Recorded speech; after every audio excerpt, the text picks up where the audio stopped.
very, very excited. I'm actually really looking forward to having this conversation with you because our conversations are always so heartfelt. And I love that we now have the opportunity to record them and share them with others. That's nice. We usually talk for hours. Yes. So you are the founder of Maison Ikigai, which you launched 2 years ago.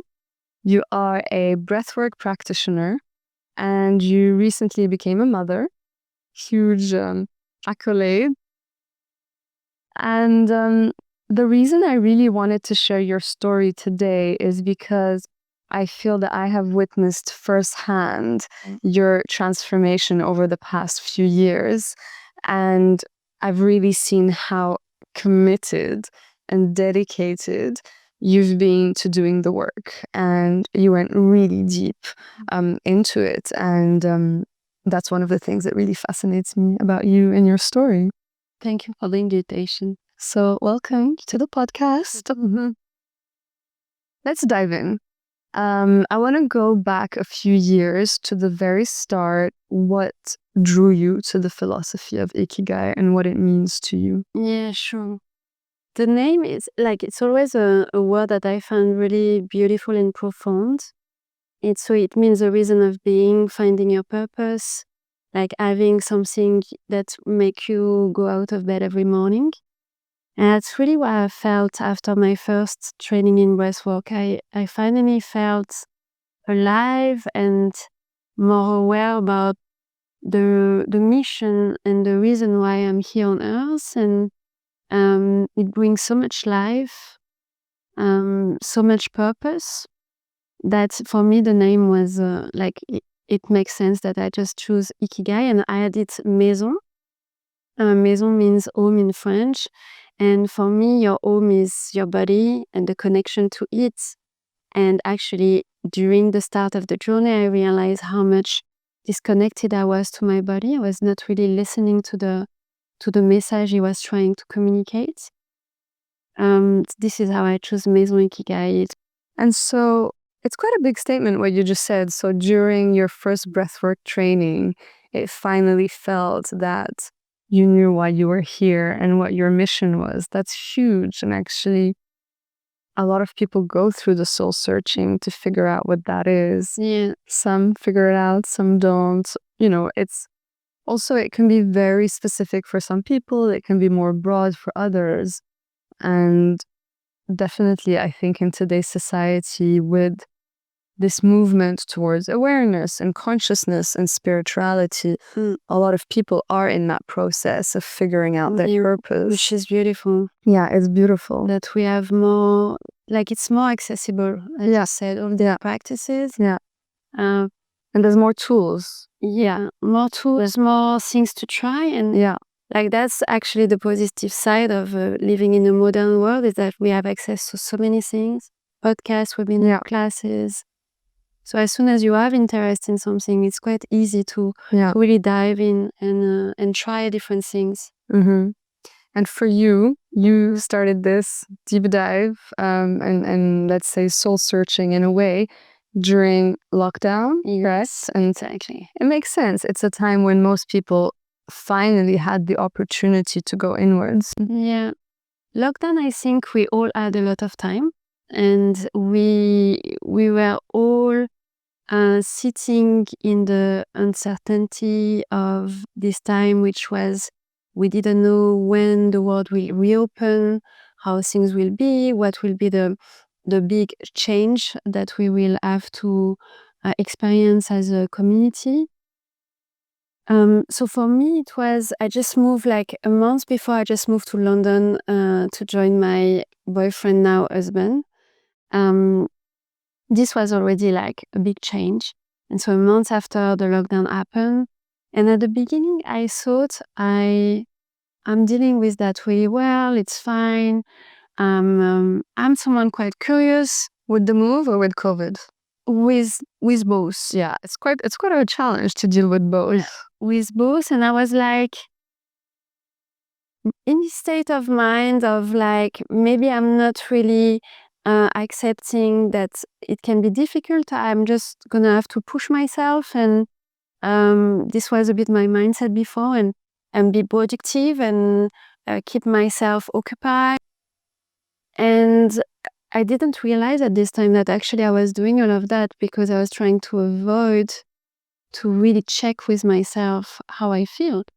And I was struggling to be vulnerable. So I couldn't really be honest with myself. I didn't really know what this is, how was it to be vulnerable and be authentic. So I was pushing and making myself busy. And in the same time, the positive side of it is, like, as I said, we all had a lot of time. So I finally was able to spend a lot of time reading and looking at classes and doing like some trainings online. And I actually realized when I was diving into that everything I was looking for and everything I was interested in was well-being, health, self-development, Chinese medicine, like a lot of different things. But it was really related to well-being. And in the same time, I think we already started practicing a little bit of meditation with my husband. And he also is someone quite curious, and he told me, let's do a retreat online. And we signed up for the 4 days meditation and breathwork, and it was the first time for both of us that we did breathwork. And that was really something, because I was touching a bit of meditation. I was really interested in kinesiology and different practice before. And the first time I did like a breathing that was, I think, like a long session. I start crying and I was just checking, why are you crying? I didn't even know why I was crying. I was just holding so much. And I didn't know how to release. I didn't know really how to open up. And this was something interesting because I was like, okay, I tried different things before, but nothing really like opened me up like this. Has this effect. Yeah. So I realized that, okay, breathwork is something quite powerful. Yeah. When we spoke last time, you said that it cracked you open. Yeah. And that's such a nice image of, having this shell being put together, and then something just comes along and it just cracks you open, Yeah. I will say that during this online retreat, it probably cracked me, but it's like a crack, but it's the surface is not falling apart. Like the fracture. Yes. Just a little glimpse of, ooh, there's something there. Exactly. And after I was feeling like, let's crack it completely and really dive into it. And it's crazy when you cry and you don't know why you're crying. That's such it's almost a bit of a confusing experience, right? Completely. And I think as human beings, we hold so much emotion and complex emotion.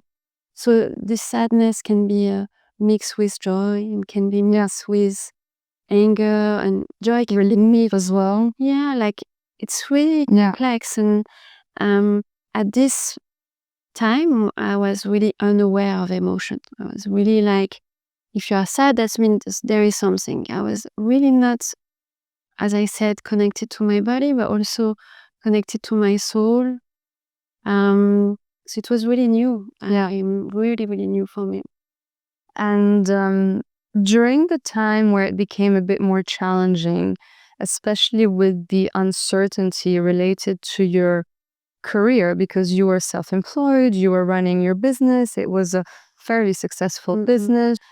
However, with COVID in the picture, stores closed, no one is thinking about window displays. So there goes all your business, all your passion, experience, it just comes to a halt. And so at that point, what emotion were you experiencing? A lot of fear. It was terrifying to just think, I don't know how it's gonna go. I was losing all my clients, but like gradually. So few projects, and after one client, and after another one. And so I was really losing little by little the sense of direction, how things gonna go, my income. And the main emotion was fear. But fear is an emotion that I knew from a long time ago and that I didn't want it to face. I was unaware that it was so deep rooted in me. So now with the distance, I look back and it's so interesting that it brings fear to the surface, because the fear awakened a fear that was there in my body since a long time. That's why it felt also so immense and so huge, and I really felt like I don't know how I'm going to deal with that. And also it was a time that we were allowed to rethought about ourselves. Because when I started the window design, as much as I really love this job still today, I was in my 20s. And when COVID happened, I was in my 30s. And during 10 years, like, I changed as a person, I evolved. I was not interested in the same thing. And I realized also some of my clients, I was not aligning with their value. And I was really questioning, do I want to do that when the world's going to reopen? It is really supposed to be like that? Is it really my place? I was not sure. I was not feeling aligned, and I wanted more. So it was in the same time that it was a really difficult moment. It brings like really important question that I think where is the time? It's scary because you know what you don't want anymore. You're like, okay, that doesn't align, but you don't know what align with you yet. But in the same time, the fact that we were giving so much time and the world was going so slow, this was really nice. I think there is a part of it that was really special and unique. And parts of it were very liberating. Yeah, I was feeling that also. And this freedom of mind was helping me to rethink and to allow myself to dream, but like you can start again. And I was in a new city also. So I was a bit separated from the identity that I had before. So I was like, okay, I already changed my surrounding. Now I'm in another surrounding. Work doesn't seem like it is how it was. I can maybe change that also. Yeah. So moving to a different city almost allows you to reinvent yourself in a certain way. And I don't think that comes from a vain place of like, oh, I'm going to play a new character. Not at all. I think just the energy of the city, the new encounters, and it's easier to tap into who you are in that moment without the baggage of your identity from another place, because your family, your friends know you in a certain way, expect you to be a certain way, you behave in that way. But when you go somewhere else, it's almost like a clean slate. Completely. The you of that moment can come out with less friction. Exactly. And I think that's really helped the transition. And again, I was thinking, okay, I have this time, what I want to do. I was reading and about all the things that I find interesting, and little by little, it led me to get deeper into breathwork. But now when I look back, I'm like, I'm so grateful for this time. Yeah. But the feelings that I felt during lockdown were really sometimes a feeling that's unbearable, and I don't know how I'm gonna do that. Yeah, you mentioned like physical, actual pain. Yeah, completely. And that's interesting because I had I suffer for years with headaches. And like when I say headaches is really strong and intense headache that needed sometimes injection or sedative. Oh wow. So it was really, that's why I'm talking often about the disconnection with the body, because my body was giving me the message, and I just didn't know how to deal with it. So during this time, because the fear was really present, I felt a lot. I was having a lot of headaches, a lot of tension in my back and in my neck. I was really seeing my body freeze. because the fear was really waking up the old memories that at this point I was not really aware of. Of course. How could you? No, I was just there. It's fine. Like, okay, some stuff have been difficult, but it's fine. Yeah. And mostly I was trying to really look in the future, because this is something we have a tendency to do as human beings. True. And so from all this pain came somewhat all the good, ironically. Which is a bit cliche. It's so cliche, but it's so true, like over and over again. This is what comes out in every person's story. And so coming out of COVID, you take a leap of faith and go to do the training, right? Yes. Yes. And so tell me about that, because you don't just trial it with like a small training. You go straight in and do a 1 month intensive training.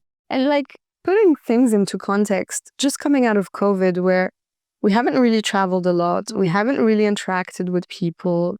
There's this, it's like, we're just slowly getting used to being around people. Yeah, I think looking back is when I really want to, I get curious about something, I'm going for it. And it's kind of interesting, because I was talking a lot about fear.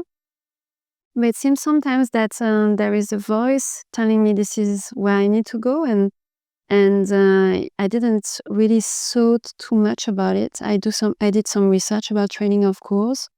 Find this training that I find quite great in terms of time, what they were offering, the type of breath work.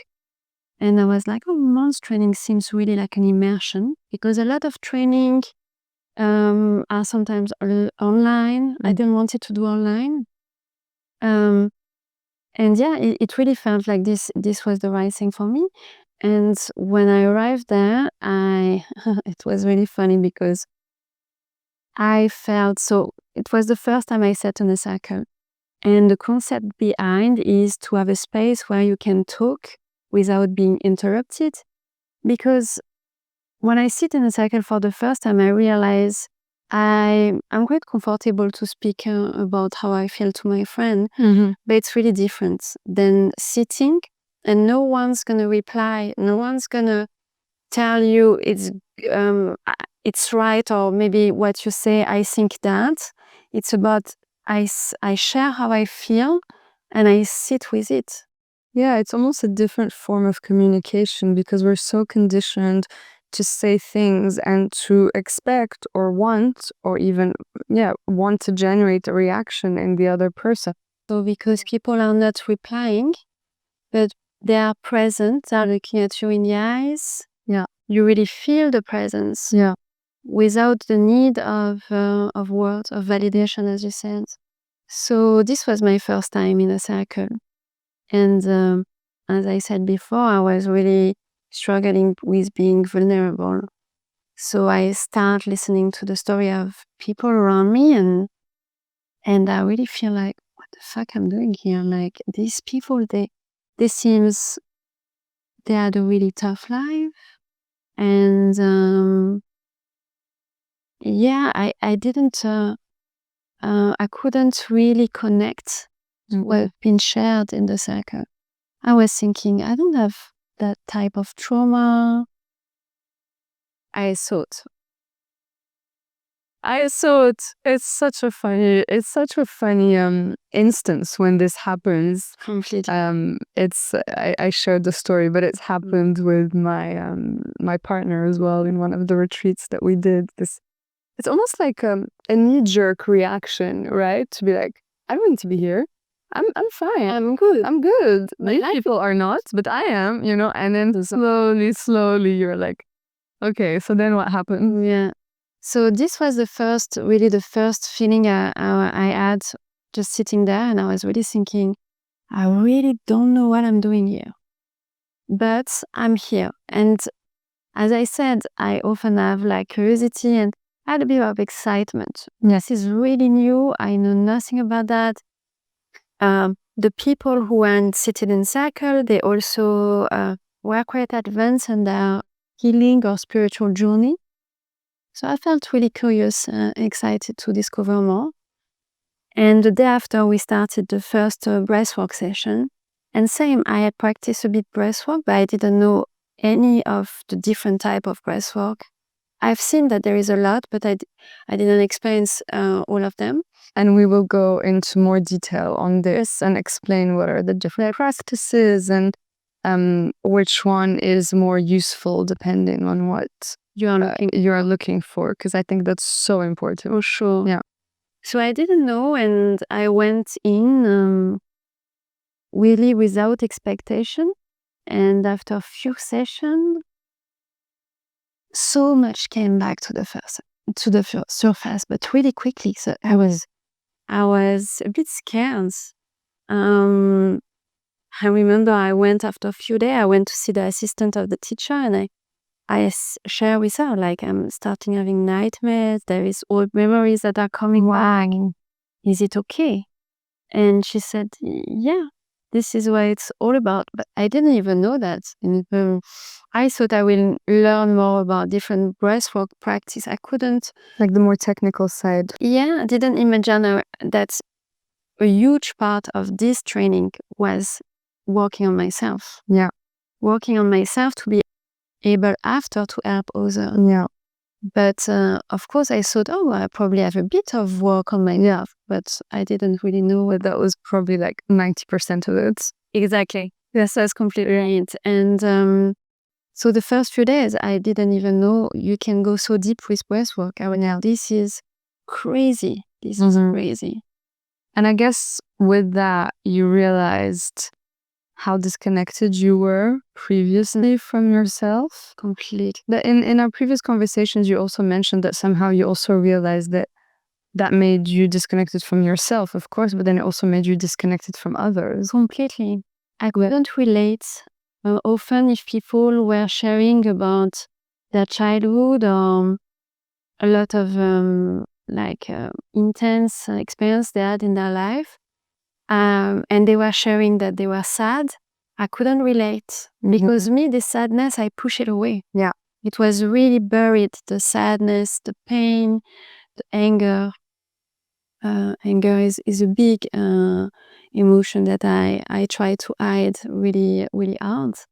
And when I start feeling all this emotion, I realize it's not only that I needed to cry a little bit, it was huge. Yeah. And I guess this is also when I realized this was the headaches. My body was screaming and I was trying to numb it. Like I was taking injection because also the medical support was only what they were offering to me. I was going to doctors and I was explaining the pain and they were not finding any root cause. They were saying the only way you take this, you take this. So I was taking a lot of medication. And so the medication was helping me to not feel. Yeah. Which actually, when your body is giving sign like this, you really need to listen. Yeah. Because your body is like it's really something that will help you to navigate life because he knows he's holding a lot of wisdom, he's holding a lot of emotion, a lot of memories. But we're just not taught to tap into that or access that knowledge. And especially when you layer in medication, strong medication that shuts it down. Like this is really the body telling you something. So this was really the moment I realized, okay, this was it. Because after a few days, the headaches start kicking.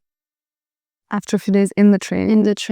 The headaches came to the surface and I thought, okay, but I cannot breathe with these headaches. And so it was really showing me, yeah, I'm here to tell you something and let's go into it. But you took that as a sign that you needed to pursue, or at some point did you think maybe I'm supposed to stop because of the headaches? No, I never thought about leaving. And this training was really intense and few people during training thought about leaving because you go so deep inside yourself that sometimes it feels too big. You want to run away. But I really can't imagine what that must feel like. to be in a place where facing yourself is too much. Yeah, you know? because in truth there is nowhere to go. Like, but I think as human beings we know well how to distract ourselves and to run away from things. And also in our society, I don't think we are really comfortable with pain in general. No. If you have pain, you take something. Yeah. Pain equals taking painkillers. You don't Or dare distracting yourself. Like it's always a how do you shut it off? Exactly. So this was the way, but when I was there, I was really feeling this is huge and I'm there. I'm here for attention. I'm here for a reason. And which is really interesting is like after the training, the headaches disappear. Wow. And now I can have headaches when I had my period, which is hormonal headaches, just completely different. Yeah. The pain is nothing like before. I didn't take injection since I started this journey.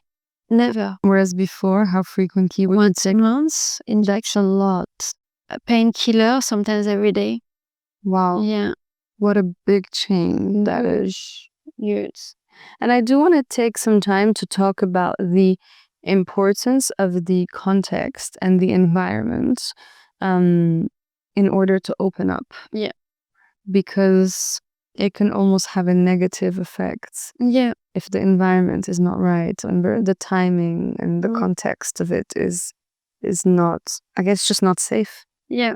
And safe, I don't mean safe physically, but safe emotionally. Completely. And it's so important because the body knows when it's safe and it really helps the body to release. I think the environment is really important. So when you go into this kind of experience, you really need to be sure about the practitioner. Yeah. You need really people who have been trained in whatever they are offering, but also trained in trauma awareness. Because you don't know what's going to come to the surface. You need to be sure this person is going to be able to hold space for you. Mm-hmm. The environment itself, it was really a blessing to be in a retreat because you are in a different surrounding. You are usually closer to nature, which is really helping you to ground and to feel more relaxed. And also you go out of your environment, so it's easier to let go of your conditioning and whatever you are used to or whatever you thought of yourself. Yeah. And that's help also to make you feel more comfortable and to relax, release, and open up. And to go deeper. Yeah. So let's get a bit technical. Let's just go back to the basics and explain for anyone who's not really familiar with breathwork, first of all, what it is and what are the different practices. Because I do think it can be quite hard to navigate this space. For sure. When you don't really know, there's just so many different terms that are used. So let's go back to the basics. Yes. So breathwork means manipulating the breath. And it actually has been used in thousands of years in like spiritual and physical tradition, like pranayama, Taoist philosophy, Sufism, indigenous tradition. They were using the breath really as a tool to connect. And after that came the modern breathwork around the 70s and mostly developed by psychoanalysts. The first one was Leonard Orr. He developed a breathwork that is called rebirthing. And after that, Stanislav Grof, which is quite famous in the industry, have developed holotropic breathwork. And from that, people have created different brands, different names. Because these big schools are like, the name, you need to be trained by this school if you want to use the name normally. Okay. So someone could be doing the same practice, technique, and method as rebirthing or holotropic. Yeah, and call it differently. Exactly. If they haven't trained in those schools specifically. Yeah, so after you find a lot of words, you find transformational breathwork, shamanic breathwork. There is lots of different names.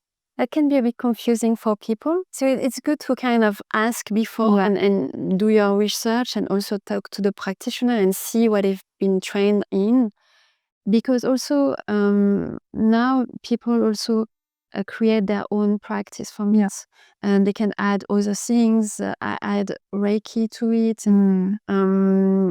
You have, for example, Wim Hof, which is quite a pioneer in breathwork, but he developed a technique of breathwork, which is conscious connected breathwork.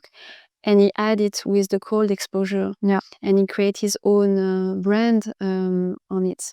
So, yeah, different name. Mostly the modern breathwork are based on conscious connected breathwork. Okay. So with these modern types of breathwork, for anyone that is considering either to start or to deepen their breathwork practice, can we talk a little bit more about each practice and its benefits? I guess the differences between the practices and also the risks associated to it as well, because people need to be educated on that as well. Yeah, completely. So when we talk about rebirthing holotropic, it can be quite intense type of breath work due to the hyperventilation that is usually quite quick. There is a pattern that you need to follow. And as I was saying, the music, and it's a long session. So this practice, it can be really powerful and liberating for some people. For some other, for example, people who hold a lot of trauma, it can be too intense. When you hold trauma, you already have a coping mechanism of dissociating. So going into conscious, altered state of consciousness is not maybe what you need, because it's going to make you feel high. You can have a really powerful, beautiful, intense journey that's going to bring some clarity or spiritual connection. But to heal trauma, it's all about feeling it and staying in the body. Staying in the body to feel where you couldn't feel when it happened. So with this type of breath work, the holotropic, Yeah. can you just give an example of what it looks like and sounds like? Yes, so it's mainly breathing through the mouth. The mouth needs to be really wide open when you do the proper holotropic. So it's breathing through the belly and out through the mouth, but quite quick. So it looks like that.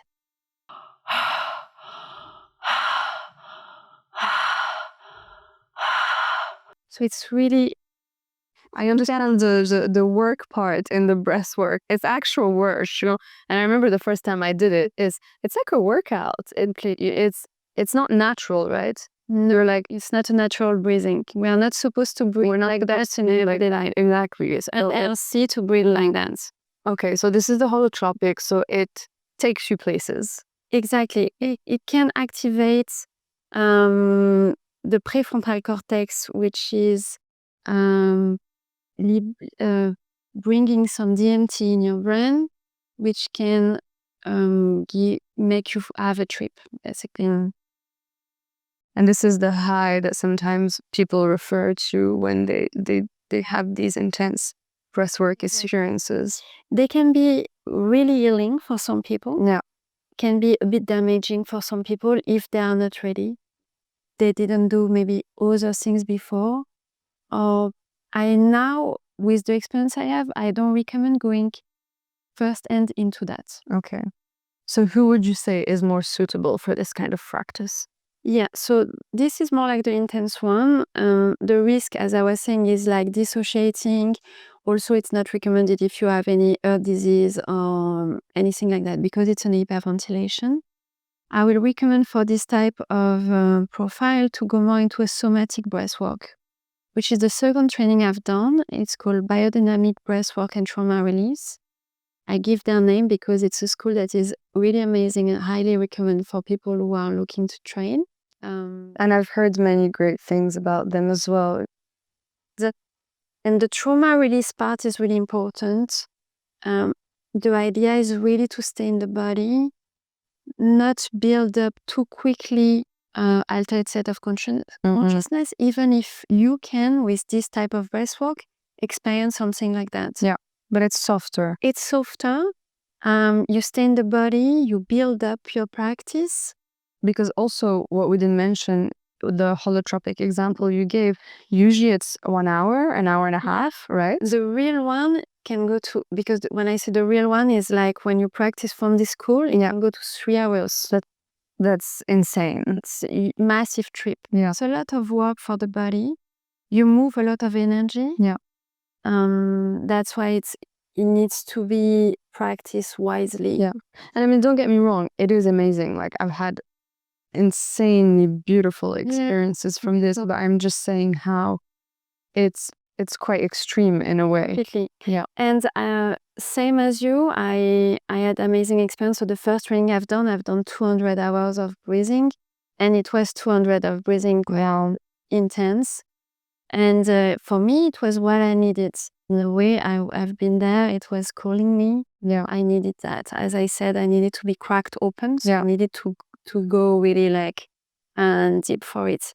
But now that I have more experience in breathwork, I think it's really important to be wise in the way you approach it. Mm-hmm. Not try to go too quickly or do force things, really listening to yourself. Yeah. And to stay attuned to what your body is telling you. And the connection to the body for me is really important. So how do you achieve that with somatic breathing? What is the difference in the actual breathing pattern? So the somatic is it's also conscious connected breathing. When you say connected, which means there is no break between the inhalation and the exhalation, it's conscious because you are aware on your breath. And you build up. So you can start breathing through the mouth. You do a few minutes like that. And when the intensity is kicking in, you can start breathing through the nose again. So it's not about not experiencing what is there, it's to go into it slower and in more gentle way. So I know myself how it can be exciting to go into the altered state of consciousness, and less exciting to be like, I'm gonna have to feel sadness or whatever is there in a deeper way. But it's so interesting because I personally find that you can go deeper. You can go deeper, but you don't go quicker. You can go deeper. Because you stay in your body. So you are present for whatever you feel. You still go on this journey with yourself. And it's a practice that now, this is what I'm practicing mostly. And after I adapt really to my clients, sometimes we start with that with someone who never did breathwork before. And I can go into more like a holotropic. You pace it through either the session or over a few sessions. Exactly. And with the profile of. And actually, can we talk a little bit about what's happening in the body when you're breathing? So as soon as you change the pattern of breathing, you change your heart rates.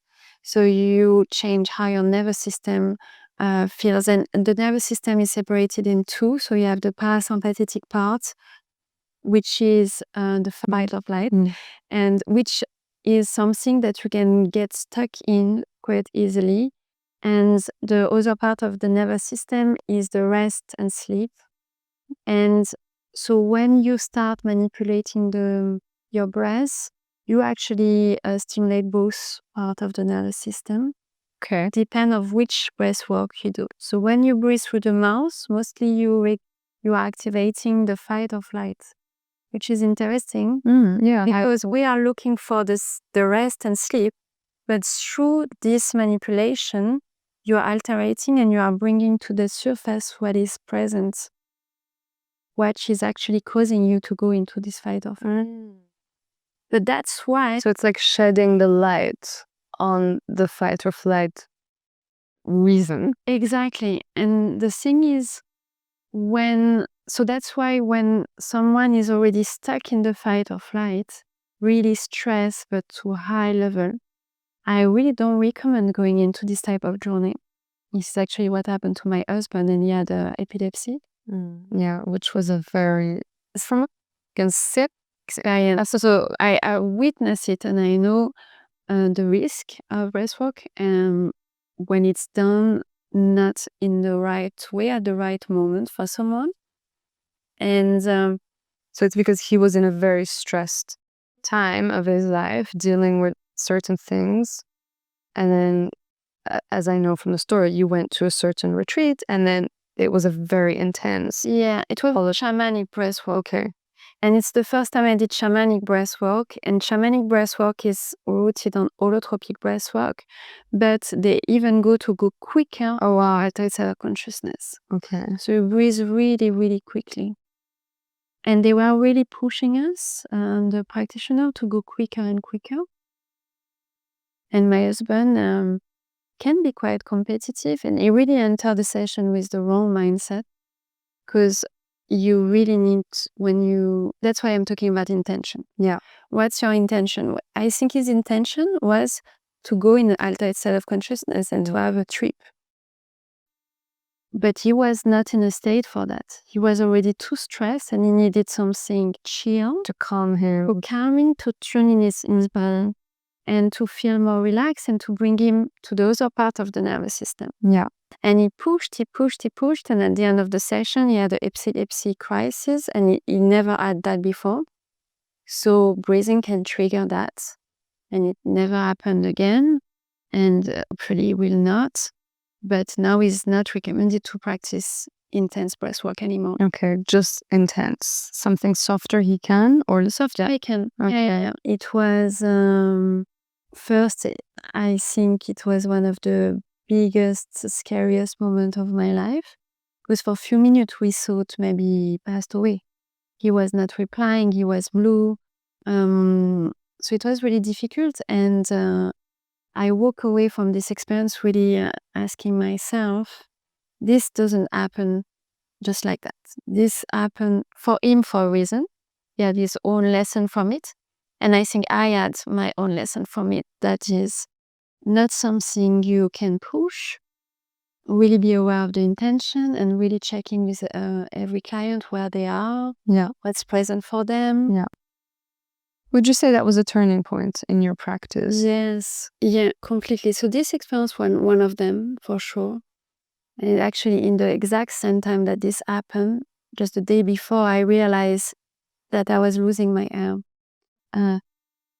So I was coming out of a Vipassana experience. So I think in 1 year and a half, I probably did what people could do in 6 years.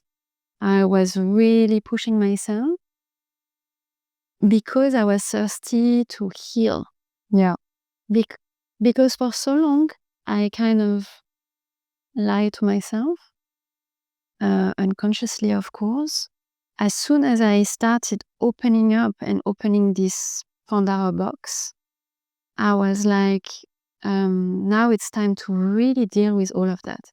And I think this is a wrong intention also. What I mean by wrong is not that there is right or wrong, but it's a bit naive. You don't think you're going to do this to clear your system. It doesn't really work like this. So Yeah. I was coming out of a Vipassana retreat, if we can call that retreat, because retreat can sound a bit like soft and beautiful. Vipassana is really basic, but it was the second one. I went just for 4 days. These 4 days was for me more difficult than the 10 days I have done before. And just for anyone who's not familiar with the term Vipassana, it's a form of silent retreat? Yes. So Vipassana is a type of meditation that's been created by Buddha. And it have been, the center, the Vipassana center, have been developed by one person who finds, actually, it's funny enough, because when I listen to his story, it really resonates with me. So this person was struggling with headaches, but same, really strong headache. And he tried everything. He was quite wealthy. He was able to get access to all the doctors and everything. And he tried everything, and nothing helped him. Until one day, one of his friends told him, what if you try this Vipassana meditation? They were in India, this Vipassana meditation that everyone is talking about. And he was like, okay, I have nothing to lose. Let's go. And he went, and after 3 days of not feeling much, because the idea is not about like going into deep altered state of consciousness or feeling a lot. It's more about sitting with whatever is present. And sometimes it can be nothing. Yeah, it's stillness, the Yeah. patience, the le néant, the void. Exactly. It Yeah. can be a lot of different things. Yeah. Different time, different minute, different hours. So after 3 days, he said to his friend, actually, no, he said to a teacher, like, I think I'm going to leave. Like, nothing is happening. I don't know what I'm doing here. And the teacher said, please stay. Don't judge the experience on 3 days. This is a 10-day experience. So if you want to try this meditation, you have to go for 10 days. This is the first step to it.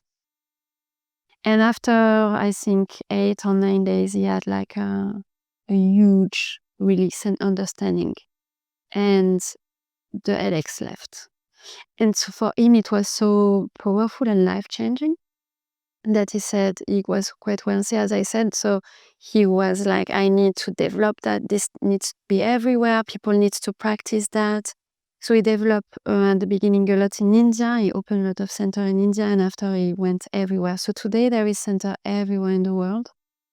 In the UK there is actually 2 of them, and it's a type of meditation that you can practice first in the center, and after you practice by yourself. And when you have done one retreat, you can also go back after for like a 4 days retreat. So for short term. Okay. This is what I've done. So it's a meditation center, but there is like basically everything is forbidden. So you're not supposed to talk, you're not supposed to read, you're not supposed to write, you are not supposed to look at each other, interact in a way with other people. You eat something really basic. So you have like breakfast and lunch. Dinner, you just have tea. And you spend more than 10 hours a day seated. Mm. Oh, that is so tough. Yeah, I know. It can sound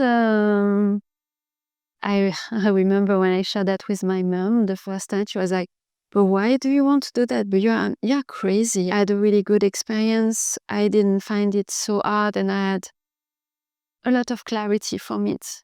And for me, it's so scary. Everything you just describes, from the food, from the lack of eye contact, the lack of movement. I almost can't imagine how I would survive it. But I guess sometimes that's the reason why you go to challenge yourself. Exactly. And also, said like that, it can really sound like, okay, but you are doing nothing. Yeah. First, we all, I think, struggle with being bored. Yeah. Like that's something that is, we have so much stimulation. We have access to so much. We are not supposed to be bored anymore. But from boredom can come a lot of different things. And also all day you are practicing this technique of meditation, which is really paying attention to the way you breathe and feeling the air going out of your nostril. So little by little, every day, you get more sense. Wow. You tune in your sense, and you tune inward, because even when I said about not talking and not looking at each other, is it like a camp, like something really like violent to practice, but not so much, because the idea is really to go inward and feel like you're in isolation. Mm-hmm. Because even just to look, like we are telling so much story in ourselves. The mind is non-stop. Yeah. So idea is really like, So you're removing almost all the stimulus yes, exactly. so that you go inwards. You go inward, and the mind is still there, sometimes wandering, daydreaming, telling you stories, and it's okay. The concept is really to be able to look at it I would struggle with not being able to take notes. Imagine if you have insane ideas, brilliant ideas, and you're so tempted to be like, "Oh, I want to write this down." But again, that's a distraction from the moment. Completely. Yeah. Because you can have these ideas and whatever comes, and you stay in it. There is no rush of, oh, I Yeah. need to. And see how far it goes rather than Exactly. cutting it because of the action of writing it down. But I do want to go back to what you were saying, something that was coming through in the conversation, is the importance of integration between retreats and between trainings. Um, and why is that? Can you explain why? Life itself bring some healing, some moments of clarity. It doesn't need to happen only in the ceremony, in a yoga class or in a room for meditation. Happen in everyday life. Yeah. So I was saying I was really not spending enough time integrating in between all of this experience. And it's also when I started to do Jungian analysis. I started that 2 years ago. It was another type of self-development, was self-inquiry, that really helped me to bring awareness to that, actually. To put words, to put all this experience into words. And I think breathwork work really well with therapy. Like to be able after to put into words. Yeah, to balance it. Yeah. To be able to decipher what you were feeling and I guess where it's coming from. Exactly. Yeah. And can we talk about, so breath is obviously such a powerful tool. And incredible experiences can happen when we're practicing, again, in the right hands, in the right environment, at the right time. Can we talk about your breakthrough? I find hard to describe this type of experience without looking completely cuckoo. But I know it can resonate with a lot of people. Yeah. So for me, it was during actually the second breathwork training, and I traveled to Estonia. It was a center like just close to a forest. It was really beautiful there, magical. And we spent, so it was a 7 days training retreat. And every day we had like active meditation, ecstatic dance, breath work, a sharing circle.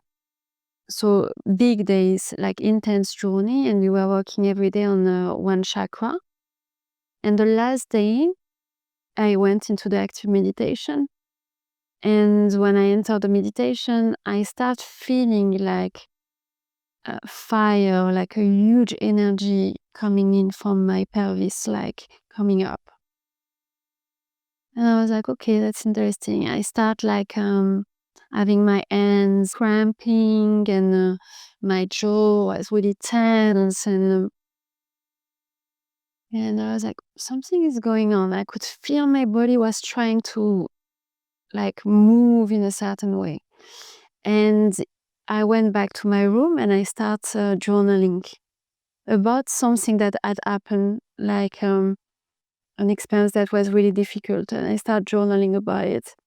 And I feel the rage coming. And this is, for me personally, it was always the rage and the anger that is the emotion I try to repress the more. I think as women, we have a tendency to repress this emotion. In general, I think society told us it's not okay to be angry or upset. You look crazy. You are insane. You can't act like this. But I felt that the rage is so present that maybe I can be a bit dangerous to other people. Like to this level, or I don't think I can do an exercise with it. I think it was something a bit playful. And so a teacher, like the assistant of the teacher, looked at me and I said that I'm not okay. Something was going on. She said, it's fine, let's go out. And it was a beautiful setting. We sit under a tree and it was the sunshine and the birds. And she just told me what's present for you. And I explained. the event and the rage and the pain I was feeling about it. And she said, okay, you can be upset, you can be angry. And it's crazy. Just that, just the validation, just The permission telling me yeah. you can. The rage took over and I started being completely nuts. I start beating the floor. I almost break my wrist. And when this was out, I felt like a wave of energy taking in me. And I said to her, because I was seated, I said to her, I need to lay down. I can't be seated anymore. And I lay down and my body started moving like undulation on earth. I was feeling I was getting into earth. I was making a lot of movement, a lot of different sounds.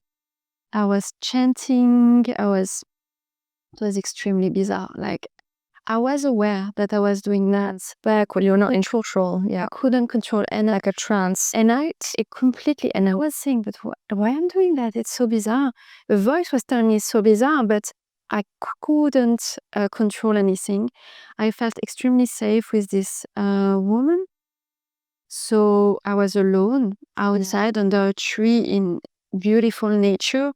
So I just went into it. She encouraged me to went into it. She said, this is okay, this is safe. Your body wants to move, just let it move. Yeah. And from that, I really allow it. I allow the energy to take in. I surrender to it. And I had such a massive joy. Like, I was seeing what my eyes were closed, but it was all white.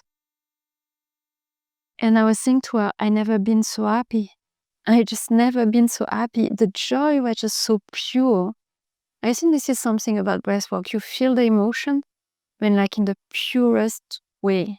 And if it's sadness, if it's pain, Yeah. it's gonna be also quite pure. You really touch on that emotion. Yeah. Yeah. Like, this is the emotion. Yeah, This is exactly. joy. This is sadness. This is anger. And they sometimes combine, and if you can go quickly joy to something else. But it was really beautiful. We ended up spending like 1 hour outside. And after that, I looked at her and I said, this is what was blocking me to feel the joy. It was this rage and this pain and this anger that I was repressing that didn't let me be happy, because this needed to be processed and felt. And the fact that, and I think this is the beauty into this work, and this is what really makes me want to continue sharing this medicine, is how someone who's holding space for you, how much it can bring, how much healing it can bring. And I remember after that, a few hours after, I was saying to myself, please never forget this moment. Anytime it's gonna be difficult again, because this is life. Yeah. Or you're gonna doubt, because I have a lot of doubt of the journey, about the practice, about everything, about the spirituality. Come back to this moment. Yeah. Because this was real, and this was something I never thought I could feel. Yeah. I think that's such a beautiful way to end this the sharing of this powerful moment, is when we feel these experiences, when we have these experiences, there's always this need to want to anchor it. Yeah, this strong sense of knowing. And then you want to anchor that moment. Completely. You want to remember it, to go back to it when you're lost in the chaos. Yeah, completely. When you go again into this life, how it is, how it should be, how we have been told, and all of that is the conditioning. It's like going back and remembering the magic that can happen. Thank you so much for sharing this experience and all the very personal experiences that I know you shared. It's not always easy to talk about these things. Anna, thank you so much. Thank you very much. I really enjoyed this conversation. Me too. And I hope, and I'm sure, that the listeners will enjoy it as well. I hope. Thank you so much. Thank you very much.